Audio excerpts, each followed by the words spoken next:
You're listening to Investify, preaching financial independence and assisting investors to achieve a more flexible and free lifestyle through smart financial planning and real estate investing. If leaving the corporate world and jumping into this thriving industry is what you desire, tune in and listen to stories of like-minded individuals who made the leap to financial independence.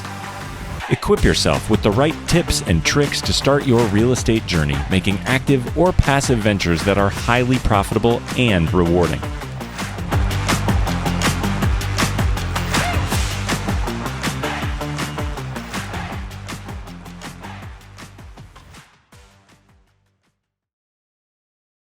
What's going on, everybody? You are listening to Investify. My name is Craig Curlop, aka the Fi Guy, and I'm here with my co-host, Miss Ellie Garcet. What up, Ellie?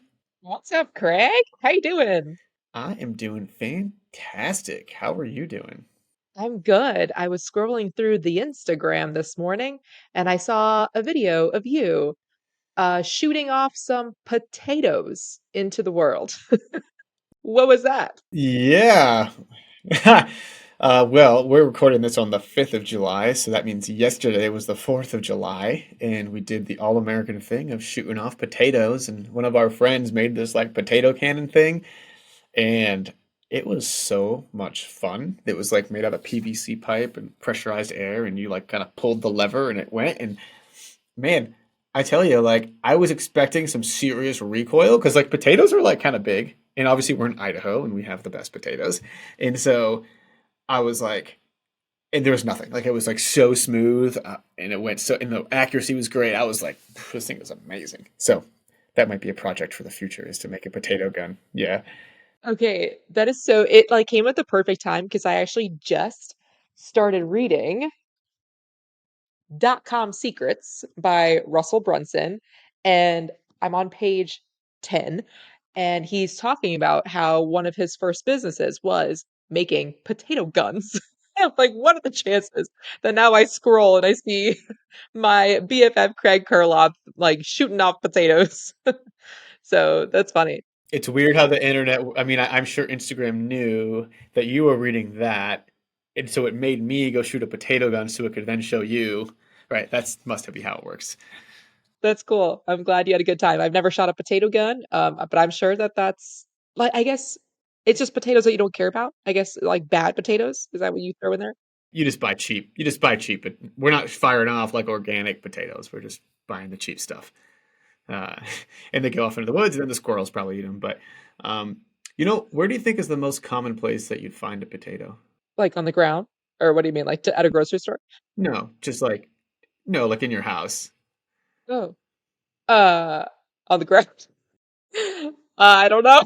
That's a trick question. Dang it, Allie. In the kitchen. Potatoes are in the kitchen. You are in the kitchen, and we have Mr. Jeremy Kitchen on the podcast. I was trying to do a transition there, but I think Allie was somewhere out in space. That was the perfect one, and I ruined it. Yeah, she totally butchered it, which is also a kitchen analogy. So anyway, enough of the kitchen stuff. We got my good friend Jeremy Kitchen, a fellow resident here in Northern Idaho, and he's going to talk all about his experience in real estate, in hard money lending, in partnerships, and just an overall really, really good dude. So let's bring on Mr. Jeremy Kitchen. This episode of Investify was brought to you by the FI team, a team of investor-friendly agents that service all 50 states. If you are looking to house hack, to invest, grow your portfolio, and want a true investor-friendly agent on your side, go to thefiteam.com and click Get Started, and we can't wait to have a good conversation with you. Jeremy Kitchen, welcome to the show, my friend. How are you doing today?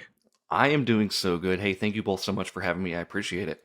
Thanks so much for coming on. We've got Allie in her kitchen. We got Mr. Jeremy Kitchen, and then you got me here, just chilling, no kitchen. No kitchen involved. You're the only one here without a kitchen, Craig. Shame on you, actually. I know. I got to add a kitchen to my office just so I can fit in. Right? All right, Jeremy, tell us about not your first kitchen, but how you first heard about rental property investing and financial independence and all that good stuff. Yeah, absolutely. I first heard about it. It's probably been about 10 or so years. You've had Nick Beveridge on your show before. Nick has been a very good friend of mine for the entirety of my life. He is my heterosexual life partner.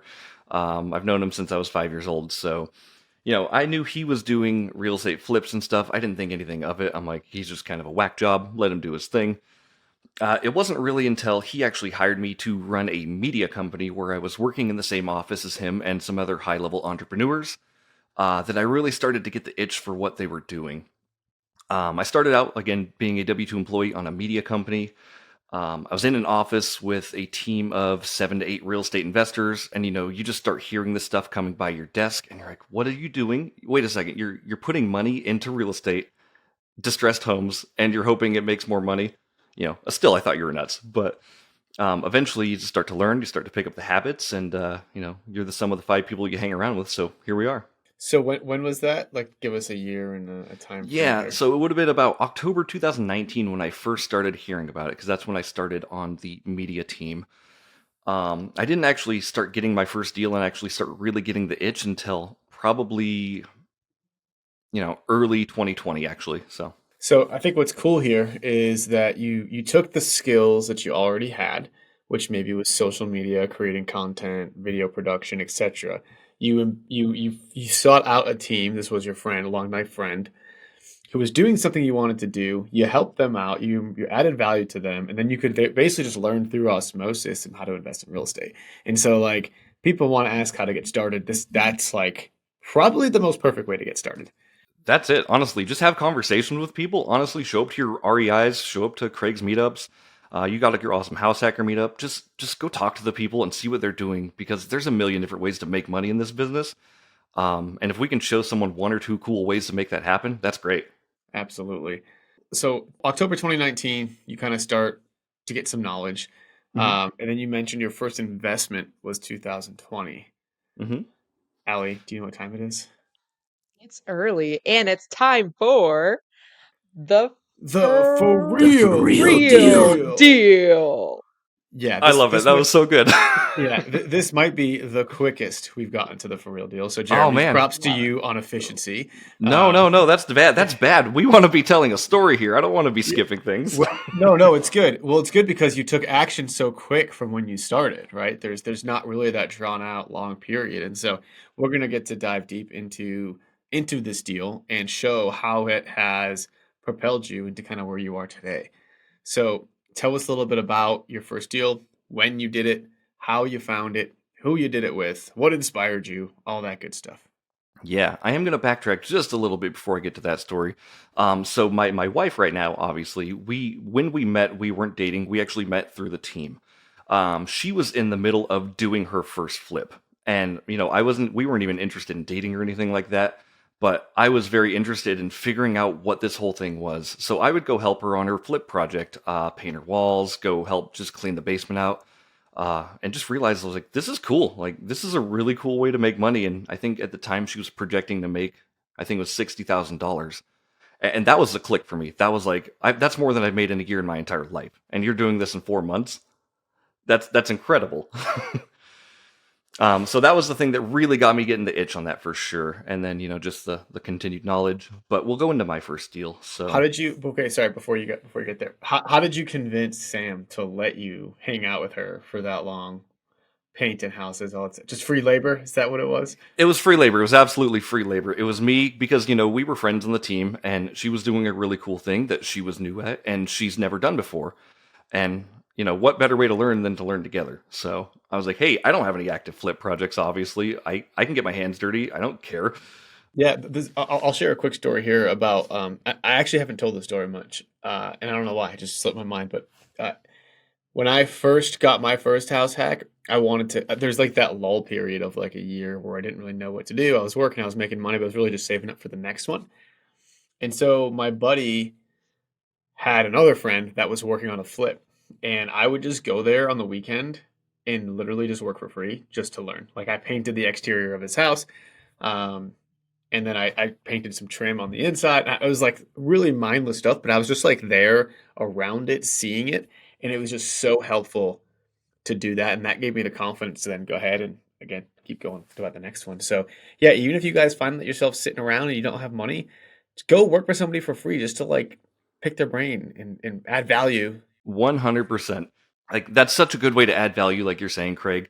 Again, like I was just trying to be like, I don't know what I'm doing, but I'd like to be a help here, and that's kind of what my MO is, being an asset for other people, right? Like if I can help you complete your job, I'm realizing more and more I do this stuff. Like I don't need to be the guy. I just want to be part of the thing. You just want to be a guy. I just want to be a guy, right? I don't need to be the high risk, high reward guy. I can be a little risk, little reward guy. And there's, again, a million different ways to do this business. So Totally. Awesome, Jeremy. All right, let's get into this. We kind of like got a little trigger happy maybe on the for real deal, but yeah, now that we're kind of at the date, let's get into this first deal. So yeah, Sam gave you the courage. Now tell us how you acted. Sam gave me the courage. And so with that, she ended up making money on her flip house. After that, we started dating. We'll fast forward. That actually got us into our primary residence.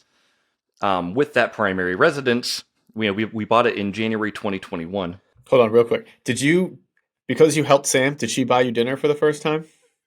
No, I was paying her bills at the time. She was over her head in her flip. She had an empty gas tank. She had no food. And I was just trying to, again, just be like, hey, you're doing something legitimately ballsy that I don't have the courage to do yet. Let me help you fill out your gas tank. And I don't know if that got me in and got me to where I'm at today, but maybe.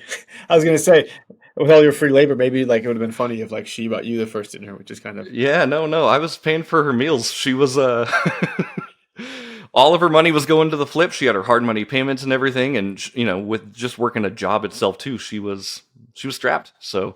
Dang. Oh, I love that. Okay, get into it. Sorry. Yeah. So it's all good. So first deal would have been my first flip project. That one came because I had a little bit of equity in my house and because I grinded. I started selling stuff. I ended up raising about $25,000 just with converted old IRAs, selling old sports cards. And at that point, I came to one of my partners, Nick Beveridge, and I said, I have $25,000. I would love to be a part of a deal. And I probably hounded him more than he wanted to be hounded. But it ended up coming to fruition where he needed rehab funds for a flip. So I provided that $25,000. We ended up going a 50-50 partnership on the deal. And yeah. So tell us a little bit. So you raised $25,000. You wanted to get into this badly. You had a house, is what it sounds like a personal residence that you then took. Did you take like a HELOC on it, or did you refinance it? We did, yeah. Yep, HELOC for sure. Okay, so you took a home equity line of credit onto your house. So you've got this little piece of cash. You're selling some other stuff. You got $25K. You go to your lifelong friend who's in real estate that you've been kind of shadowing and watching, and you say, "Hey, I want to get in here." And so tell us a little bit about like, how did you structure that? A lot of people don't like to mix lifelong friendships with business because that could get messy. How do you handle all that stuff?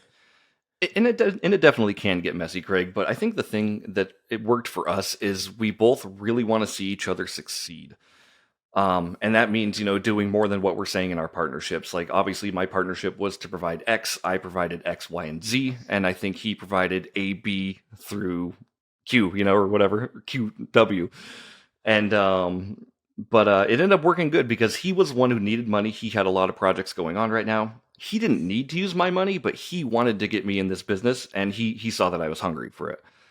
And I think that made him, want to trust me in a partnership. So, right. Did you structure anything? Did you get an LLC? Did you do an operating agreement? Did you contact lawyers? We didn't contact lawyers or anything. We do have an LLC. It's a great LLC name. It's called Moist Homes. Oh, everyone just signed everybody off. Everybody just turned this off. Yeah. Sorry, everybody. Thanks. It's been nice knowing you. We'll see you later.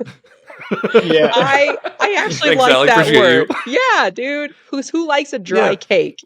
No, it's got to be moist. Right? Thank you moist so much. Is not a bad word. No, yeah, and the reason why we did that one is because everyone was freaking out about it. We made a joke. We're like, Moist Homes, and the whole office did exactly what Craig did, and they cringed. And we're like, well, I guess we have to do it now. Yeah, that's pretty funny. Honestly, the word doesn't really bother me that much. I just know that it bothers everybody else. So I'm siding on that side. But yeah, I think that's really funny. Okay, so Moist Homes LLC. Yep, that got our first flip for our partnership. So okay, and so tell us a little bit about this flip. Yeah, so it was a mobile home on real land on about a half acre in Coeur d'Alene. We bought it from a wholesaler, so we bought it in 2020 for $192,000 from the wholesaler, which is a pretty good price for a piece of land in Coeur d'Alene nowadays. We ended up paying $25,000 to the wholesaler for an assignment fee, so I think after everything it was $219 or $214 or something like that. Still a pretty good price, right? So my job was to come up with that $25,000 for rehab budgets. We bought this thing sight unseen, and for anybody listening, don't do that. Why not, Jeremy? Why not? What happened? We were told it was supposed to be just a quick cosmetic flip, throw some paint on the walls, do some landscaping, and it's going to be hunky dory. It was not the quick flip. It was a long, drawn out process that we are still figuring out.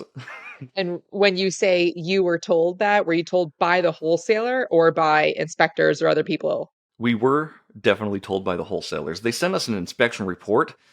It was more of an appraisal, it looked like, but it was, there weren't any photos of the inside. We just saw the outside. It looked very dated at that time. We're like, we'll take a chance on it. Worst case scenario, there's equity there. It's in Coeur d'Alene, so we made money. Yeah. What do you know? Don't trust one wholesaler's opinion and what they say. It is so hard to find a good wholesaler. It is so hard. So, what are your like quick lesson learned? How would one find a good wholesaler? Because I actually took them off my list. I told them every single wholesaler that has ever reached out to me here in Tucson, Arizona, I'm like, that's not a deal. There's no meat left on the bone. There's no meat, period. Like there, I don't know what you are smoking, but this is, wrong direction, wrong direction. So how does one find a good one? We got lucky on ours. That's a really good question, Allie. If I had the answer, I would give it to you. But honestly, I think it's just networking and making sure your goals are aligned with your people. And unless a wholesaler is, on your team and you're paying them to go find you these deals, they're going to be finding any sort of deal. You know what's really funny is so Ellie and I are obviously real estate agents, and real estate agents love to make fun of wholesalers, and wholesalers love to make fun of real estate agents. And the fact of the matter is we're the same thing, right? Like 90% of wholesalers are horrible, and 90% of real estate agents are horrible. And usually the ones making fun of each other are the 10%.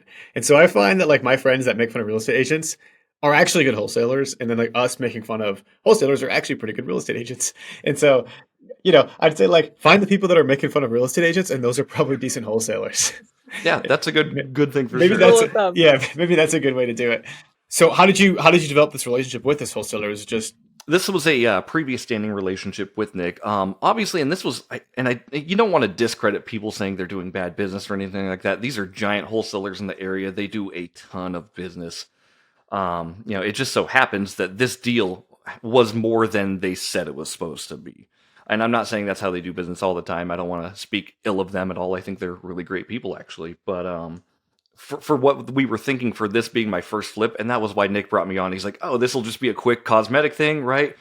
We'll paint some walls, we'll redo some carpet, put some LVP in, and then we'll put it back out and we'll make some money. We ended up buying it in August of 2020 is when we got it. We didn't actually get to go inside the property until December because it was still tenant occupied. And at that point, they were paying us rent and everything, so we didn't need to do an eviction. But we went in. Sam and I went in to just check out the property. The first thing we noticed was the roof was caving in multiple spots in the house and literally leaking into the subfloor. And there were pieces of subfloor missing. It was bad. But it was such a good learning experience too, right? Because, again, I learned that I'm always going to get an inspection on anything I buy. Even if it costs me $500, that could end up saving me $40,000 down the road. That is my number one piece of advice that I tell to my clients is like, do not cheap out on the inspections. Like, get your full inspection, get your sewer scope, in our area, radon is big. And also, if even there's a little crack, just get a structural engineer out there. The best thing you want to do is pay a structural engineer $500 to save you $50,000 of structural repairs. Yeah, so you mentioned that this wholesaler had their own inspection report. Where did that come from, and how legitimate was that? Was that their own eyeballing through it? That's a good question. I'd have to go back and look at the paperwork. I think it was. I don't know where it came from, to be honest with you. We knew that when we bought it, that even if it was a major gut job, there's money to be made on it. We ended up, go ahead. I just want to say, like, wholesalers are not. There are some good wholesalers out there, and there are a lot of them that are moral and just. But there's no regulatory board for wholesalers like there are for real estate agents. So a wholesaler could literally make up their own inspection report, take it from another house that's good, like change the address or whatever, and totally fool you. And that you would have no way to like. You could try to take them to court, but it's not illegal for them to do that. And so again, like just you have to be very careful and just always get your own reports done. Don't trust anybody else's report, especially the opposite party. And that was the thing when I went into this. Obviously, Nick's done this for a while, so he may have known better.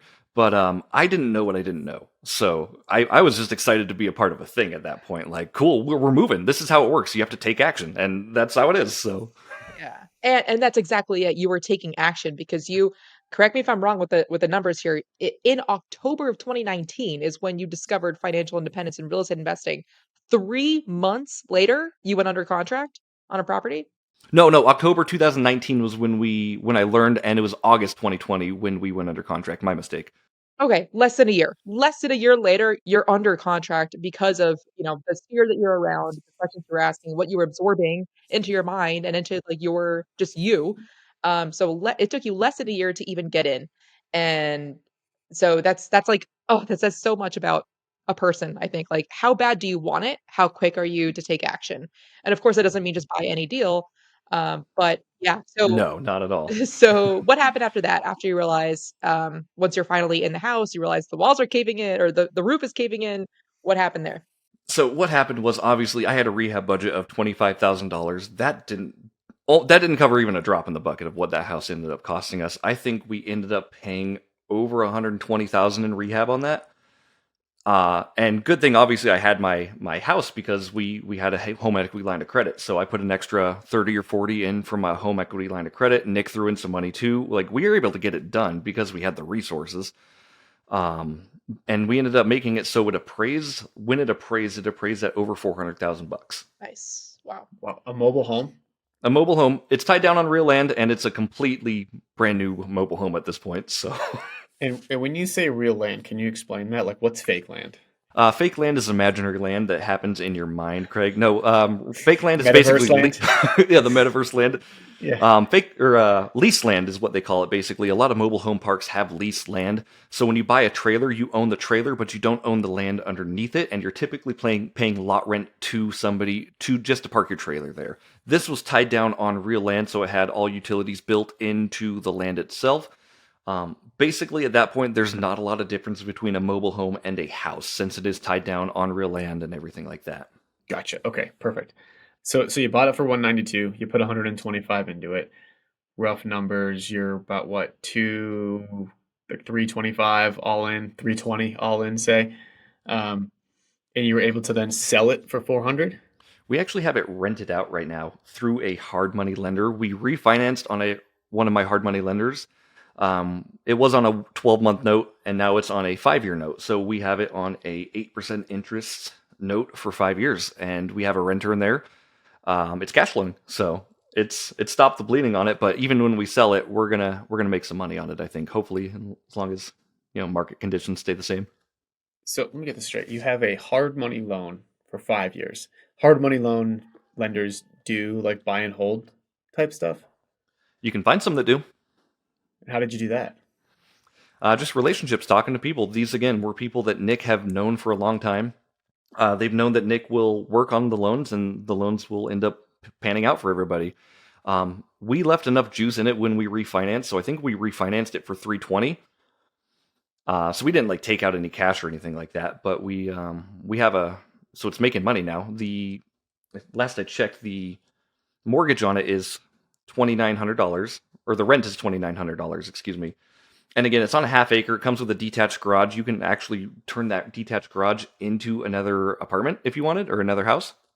And we're probably going to do that after the tenant moves out. So the house itself has just a lot of opportunities and a lot of different things you can do with it. We can Frankenstein it all we want, but I think we're going to do just the 2 houses on one lot. Wow. Okay. So this is super cool that like you put in all this money, you kind of just like pulled money from different retirement accounts and your HELOC and other assets. Sounds like you didn't really use much hard money. Well, how did you buy the asset? We bought it through hard money, actually. So So part of my rehab money was going to fund the down payment for the hard money lender and everything like that too. Okay, so the hard money, did the hard money person pay for the rehab, or was that just you scraped together that 125K? It was a mix of both. I ended up putting, again, a lot of my own money in. A lot of that went back to the hard money lender just to pay for our holding costs, everything like that. But the hard money lender actually gave us some more rehab budget for that loan too, because there was enough juice on the deal in that one. And surprisingly so, because when we bought it, like I said, it was a nightmare. Wow. Cool. So, all right. So you bought it, you did all the stuff to it, you totally rehabbed it. Again, 192 purchase price, 125 all in with the rehab. So about 320 or so all in. You did not do a cash out refi. You just basically did a term rate and term refi, get a lower rate. Now your rent payment is $2,900 a month on that half acre mobile home in Coeur d'Alene. What is your mortgage payment? And then how much do you kind of set aside for reserves each month? Mortgage payment is about $2,200 if I'm not mistaken. So we have that, and then we have a property manager on the property. I think he charges us 9%. I don't have all the details on the partnership, unfortunately. I just know that money comes more and more into the account every month. We are setting aside, obviously, CapEx expenses and everything like that. We started, when we refinanced, we put another 10 grand in the account just for expenses, just in case anything came up. But yeah, we're making sure that things are done as soon as we got it fixed too. The AC needed fixed, so one thing after another, of course, with this stuff, unfortunately, and it's stable now. Yeah, and when you guys were going through that tumultuous time where like the rehab expenses just kept adding up and adding up and adding up, were there any sort of arguments or miscommunications or anything that kind of happened between you and Nick that caused any strife, or like how'd you get through that? Yeah, I don't think anything caused any strife, Craig. I think we both realized that in order to get this done, we just both have to knuckle down and do it, right? Because we're partners in this. We can either let it fail or we can see it succeed. And how that happens is how we handle it, basically. I got two things I want to add there.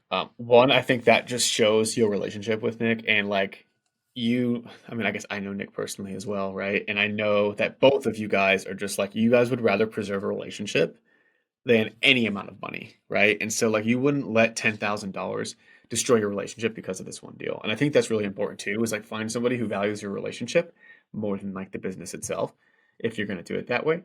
And two, it's like, I mean, just a question here is you had to put more money into it. It sounds like Nick had to put more money into it as well.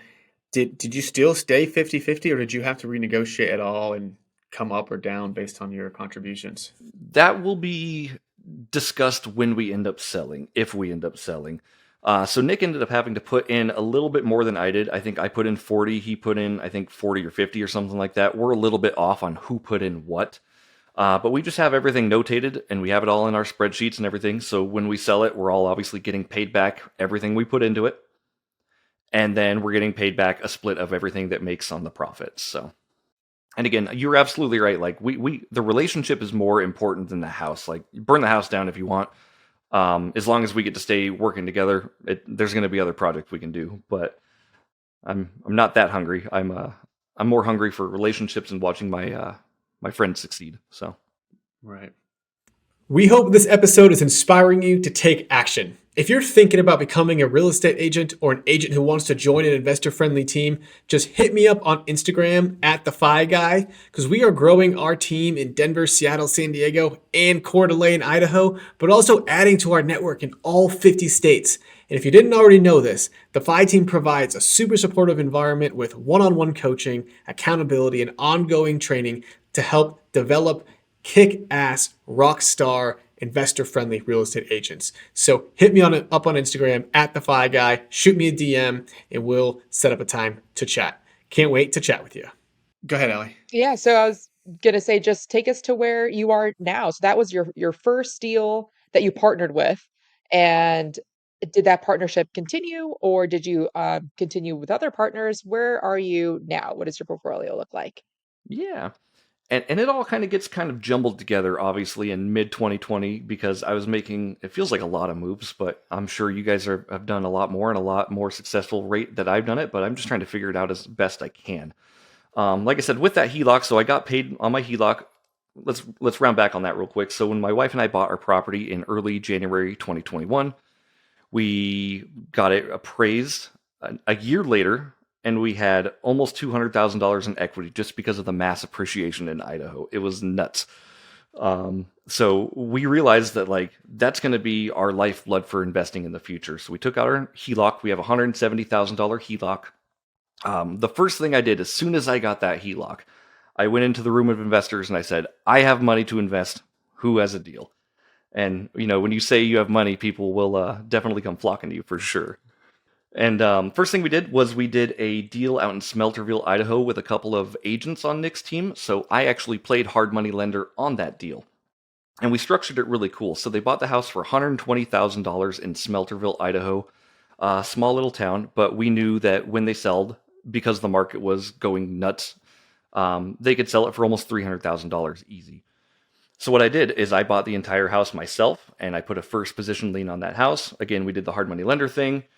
Cool thing about that was they thought they could get it done in 2 to 4 months. And I'm like, that's great. You know, I appreciate that you can get it done that quick. If you want this deal and if you want me to fund it, I need guaranteed interest for 12 months. So I made it so, yeah. And they got good terms on it too. So it's not like it was a bad deal for them. I didn't charge them any points. I didn't charge them a down payment or anything like that. I said, if you want me to fund it, this is the amount of money I want when I get my money back. So take it or leave it, basically. They absolutely took it because it required them to come with 0 down payment and 0 rehab costs for any of their house they bought.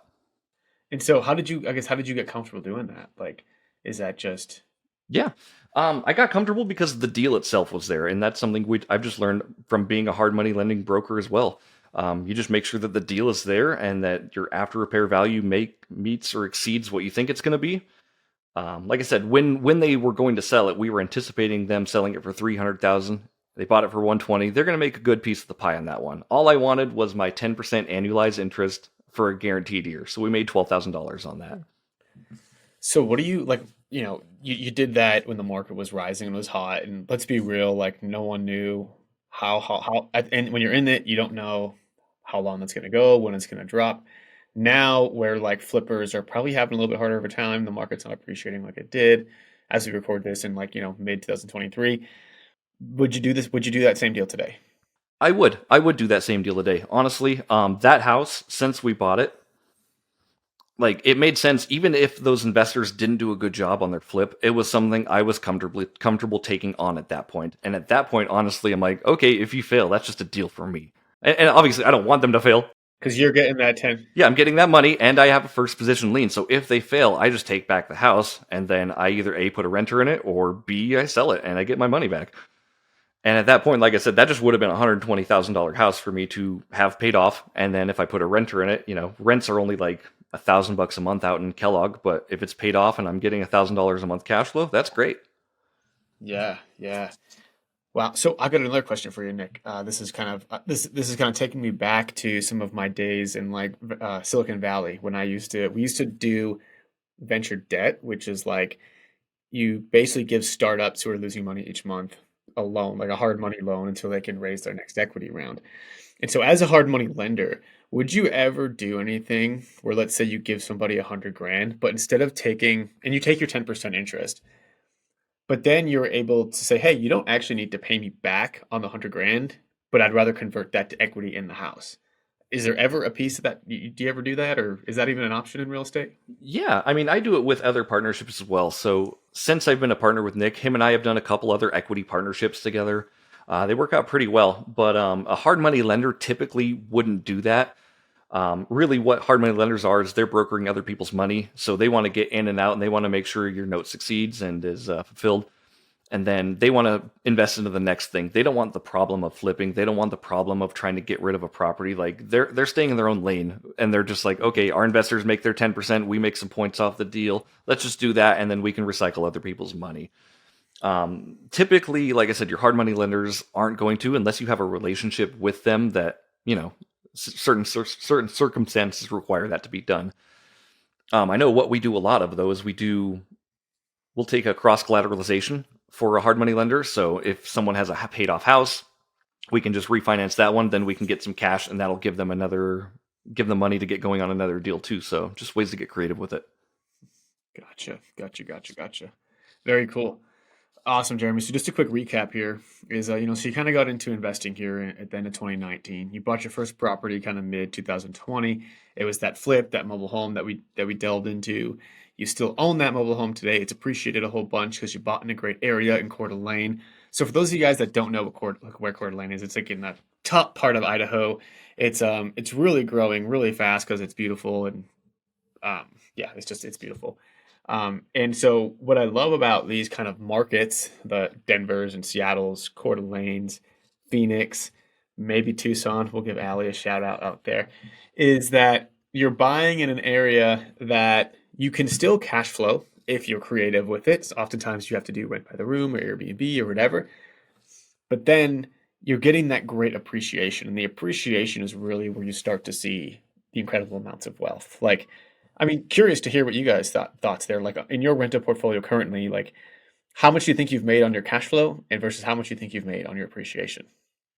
I'll let you start, Allie.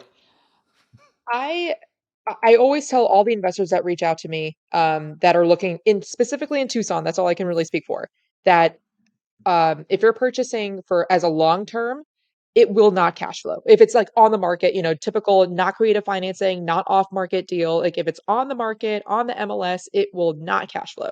It used to cash flow 4 years ago, but now it does not. So if you are comfortable with that as the backup plan, but you plan on doing short-term or midterm rentals, then yes, you can maybe depending on where and what type of property, get some cash flow. But knowing that if Tucson were to crack down, because as of right now, it's still the wild, wild west out here. Like Airbnbs, there's pretty much no regulation. The only regulation is the HOA communities, which there are a lot of. If they start regulating, then at that point, you're going to have to go to a long-term rental. And if you are not okay with bleeding out X amount of money every month, then Tucson is not the market for you. Which is why I suggest people, purchase owner occupied loans. So that way it's the lowest interest rate and they can at least try to rent by the room while they can. And then, should the situation change at all and you can't rent by the room anymore, you can sell and you will profit. That's that. Did that answer that question, Craig? Yeah, no, I mean, there's that. But I also want to hear like of your properties now, like how much wealth are you generating from your cash flow versus how much you've actually generated from your appreciation? Oh, night and day. I mean, okay. Appreciation is everything. It's majority of my net worth. Now, granted, net worth doesn't really mean anything because that doesn't help me live day to day, month to month.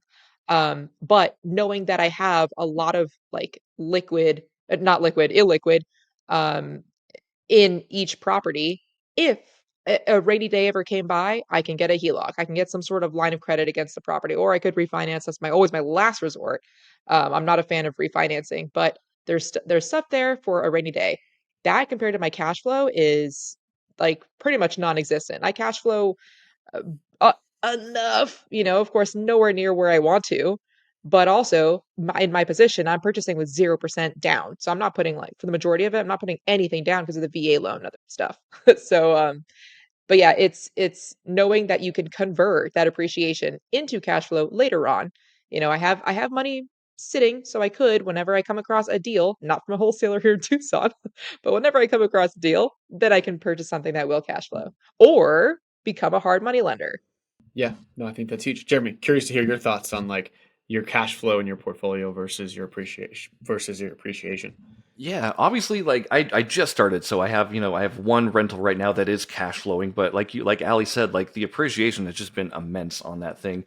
We are in a spot right now in Idaho where it feels like the tension rod is kind of creaking a little bit as far as like what you can buy a house for and what the medium income is and what people can actually afford up here.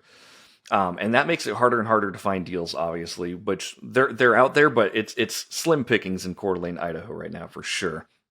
And it's slim pickings for a lot of reasons because, if you're going to be buying anything on a FHA, VA with 3.5% down, 0 down, like you're not going to be cash flowing on it at all.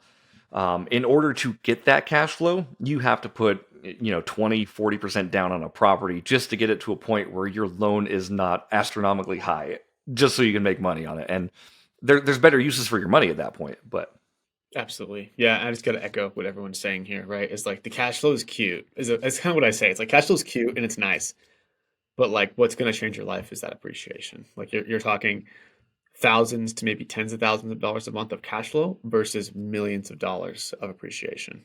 So it's really a big difference. Going back to the hard money lender stuff, you had used a hard money lender as, someone getting a loan out.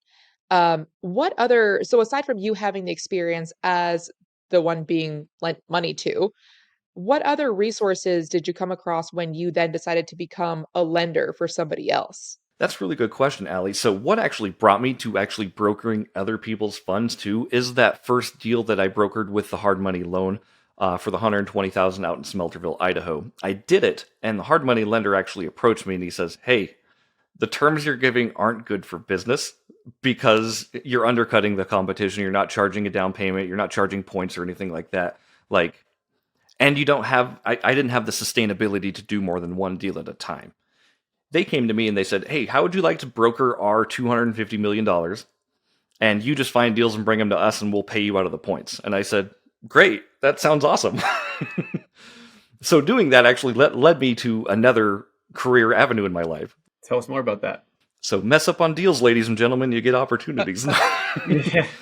So tell us more about that. So what is this that you're doing now? You're taking their money and now you're finding hard money deals? So kind of basically a lot of people, what they're doing right now to me is they're coming to me with their deals. And it's my job to basically say, yes, this is the deal. No, this isn't a deal. We need more, we need less, right? And at that point, I pitch it to my hard money lenders. They say yes or no. And then we kind of get the ball rolling on it. So I'm just kind of an intermediary for the hard money lender and the person flipping or doing rehabs on houses. So it's almost customer service if you think about it, but it's nice being in the business, and it's nice getting to have all these conversations with these people too, which actually leads me to more partnerships with people and allows me to hopefully bring more value to them. Well, yeah, especially if you're underwriting deals, pretty much for free. Yeah, right. I'm realizing, because I've been doing this for about a year now since we did that first deal. It's a lot of hand holding, and like I love doing it, but it's a lot of people being like, "Here's my deal," and I'm like, "This thing's over market value, and you don't have a down payment. How is this a deal?" But that's part of the job, right? It's just a numbers game. You talk to all these people, and eventually deals start happening, and eventually you realize like, I'm not going to answer my phone when so and so calls because it's probably not important. I've got other deals that I'm making that are, taking the cake. So I've wondered why you haven't been answering my calls. Oh, come on, Craig. You're on my favorites list. I don't even know if they have those anymore, but yeah, I guess you're on it. So yeah, I'm in your top 8. Yeah, you're MySpace top 8. That's right. Yeah. Awesome, man. Cool. Well, Jeremy, so where I mean, you're obviously like, your journey is still, I think, it's still very nascent, right? Still in the early stages. And so where are you planning to go next? Like, how do you want to grow? How do you want to scale? Or do you not want to scale or grow? You just want to No, I absolutely want to scale. And it's weird. So I actually hosted an REI a couple months ago at Kelly Clark's meetup. And a few people talked to me, said like, "Hey, I really like how you're doing this. How are you using lines of credit to fund people's rehabs and just get involved in deals?" Because I think a lot of people are scared to make a jump into real estate investing. It's daunting, it's scary, especially if you're not trained in this business. And as much as I'd like to say I'm trained in the business, I'm learning every single day. So it's just a constant learning curve for me. But I'm actually meeting up with a bunch of people because these people want to start pooling their money together and investing in deals. And in my head, I'm like, okay, well, there's an opportunity for me. I can get all these people's money together. I can find them deals for, investing in rehab, making double-digit returns on their money, anything like that. Maybe take a small piece of the pie. We'll see how I end up structuring that, or if I just get people directly in contact with agents. But I'm really excited about helping people in real estate. Like I helped on my first flip. I was able to provide the funds. I helped those people in Smelterville get that house, and I get a really good sense of self-worth out of helping.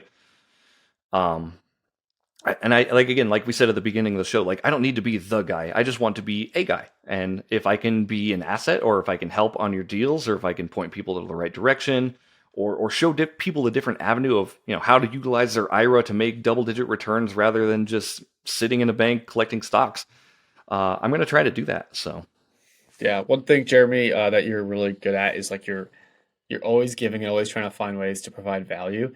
And it's almost like, I mean, dude, even with our relationship, I just feel like you've like given so much. I'm like, Jeremy, you're coming to take pictures. I'm going to pay you. Gosh darn it. Like, he's like, no, I'm not taking payment. And it's like one of those things where we're like fighting back and forth about payments and stuff. And so I think like, obviously, I think that's why, I don't know, that's not why we've become great friends. No, but, no. like, It is why, Craig. but it's certainly like, okay, you're putting the, yeah, like free stuff. Come on. Yeah. All right. I'm not going to We'll be deny it, friends. right? Yeah. But like there's just so much like you just try to find a way to provide value in people who may be a little bit more experienced than you. And then you're also like asking good questions and you're being a good friend and all of that. And that then you get all the mentorship and all of that in the world. And that, like, so that's how you get mentors, is just help people out and be a good person.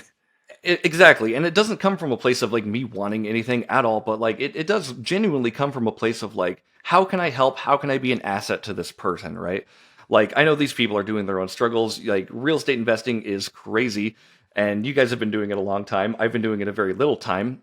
And again, that's why I'm not exactly the guy that's going out finding these deals. I'm not the guy that's going out, trying to get millions of dollars in debt. What I am trying to do is realize what I have and how I can use it. And what I have right now is I have a willingness to help. I have a little bit of HELOC money. I have an IRA I'm setting up. Like, I want to help people succeed in this business. Because I think like when that happens, everybody grows together and you just, again, you create these relationships in this business. Like, I met you at BPCon, Craig. Like, you've probably had thousands of people just come up to you, be like, yeah, let's meet up. Like, and I wanted to be like, okay, how can I meet up with you? How can we add value to each other? And at this point, like, I'm sure if I had a question in real estate investing, I could call you and you would answer and you would tell me honestly what you thought of it.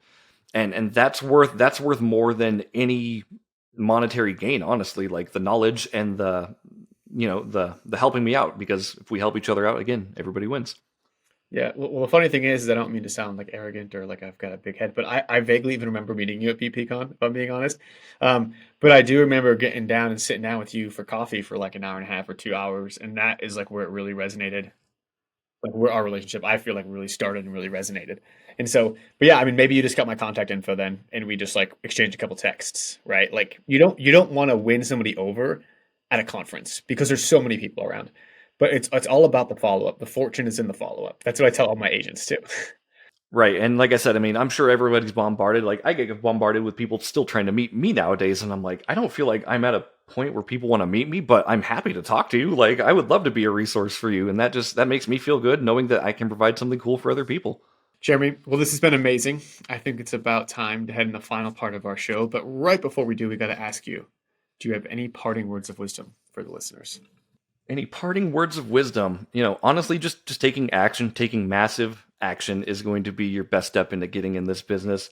Ask questions, get in touch with people, take people out to coffee, right? We took each other out to coffee and now look where we're at. We played disc golf. That's fun. Disc golf is fun. Disc golf is fun. No, just talk to people. If you're interested about it, honestly, this business is very forgiving and it's wonderful to be a part of as long as, you're willing to give as well and not just take.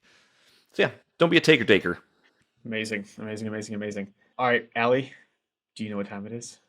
It's time for the final. The final four. Four. Bow.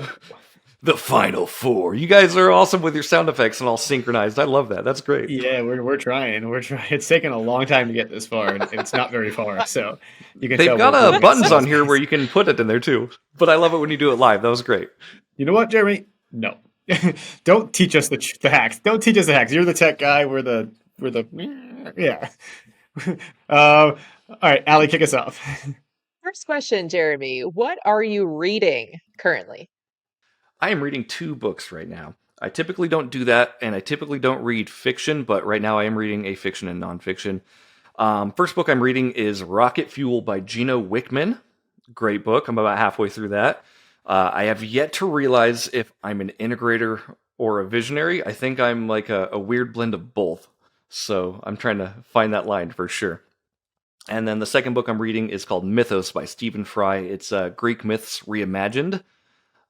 Pretty cool and entertaining, actually. Nice. What is the best piece of advice you've ever received?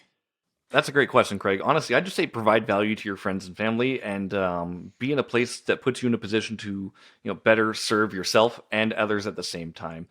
My parents have been great in instilling great values into me. Like they're the most helpful people you will ever find in your life. And I think I just tried to absorb some of that. Honestly, like they live a very happy life just by being helpful, and that makes them happy. So it's great. Amazing, Jeremy. I love that. Question number 3. What's your why, Jeremy? Ooh, good question. I love why questions. It's yeah, good one. My why is definitely my family. Right now, my wife and I are expecting a daughter or a son here in January. So we're pregnant. That's super fun. Thank you. And honestly, like, there's a huge shift with that too. Like, as soon as we found out we were pregnant, I'm like, okay, how can I get myself in a better position to be financially free? And it's a lot more of just taking a little bit more risks right now, making more moves, trying to figure out how I can utilize what I have into a better system so we can live comfortably. And yeah, family for sure. I love my wife, love my family, love my friends, and again, I just like to see the people around me grow. So it's cool to be a part of that. Amazing, Jeremy. Congrats too. That's really big news. I'm happy for you guys.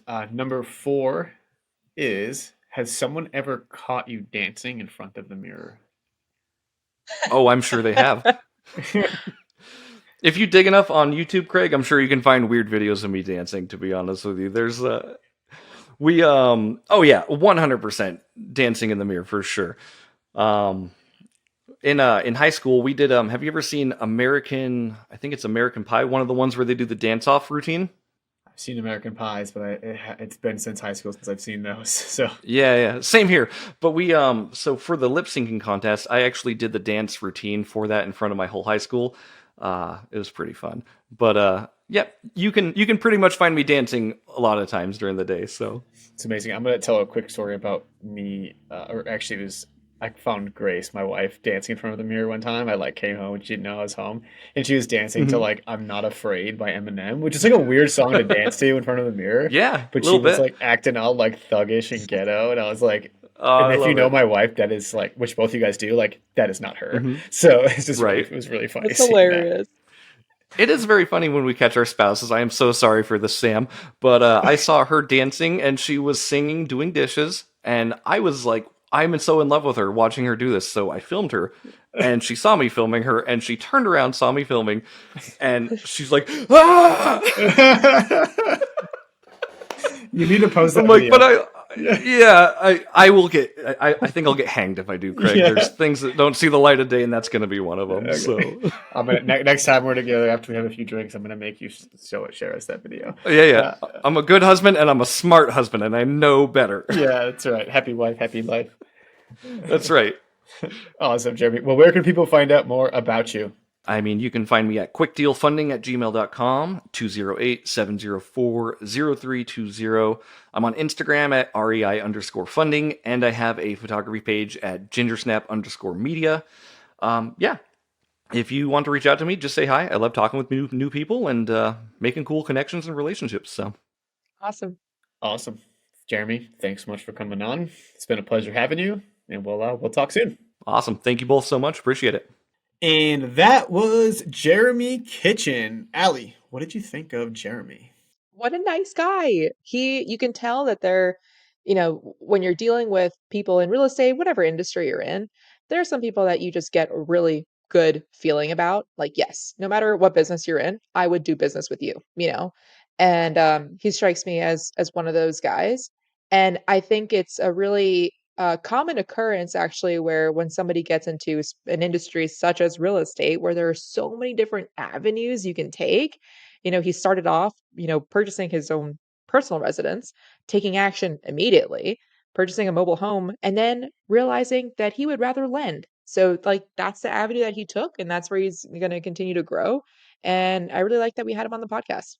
Yeah, Jeremy is such an amazing person, and again, he'll always put relationships before money, and just always looking to provide value. And frankly, it might be to the point where it's like almost too much. Like he's not taking enough money from people. Like I've had to like beg to pay him before, and I think like at some point you do need to take, so that way you can allow the other person to give.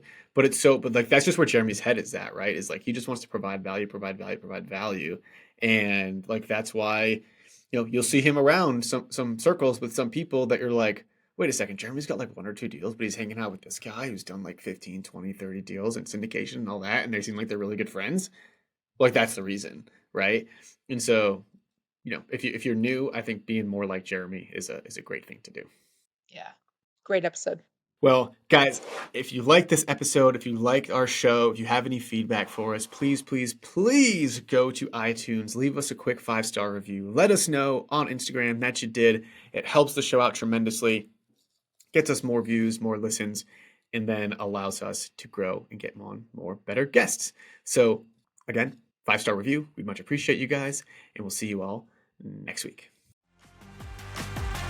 That's it for this episode of Investify. We hope that these nuggets of real estate wisdom lead to more savvy financial planning and a clearer path towards financial freedom. For more content like this, subscribe to the show at investify.com. Don't forget to leave a rating and share it with your friends. Together, we can transform more real estate newbies into successful and clever investors. Thank you so much for listening. See you on the next one.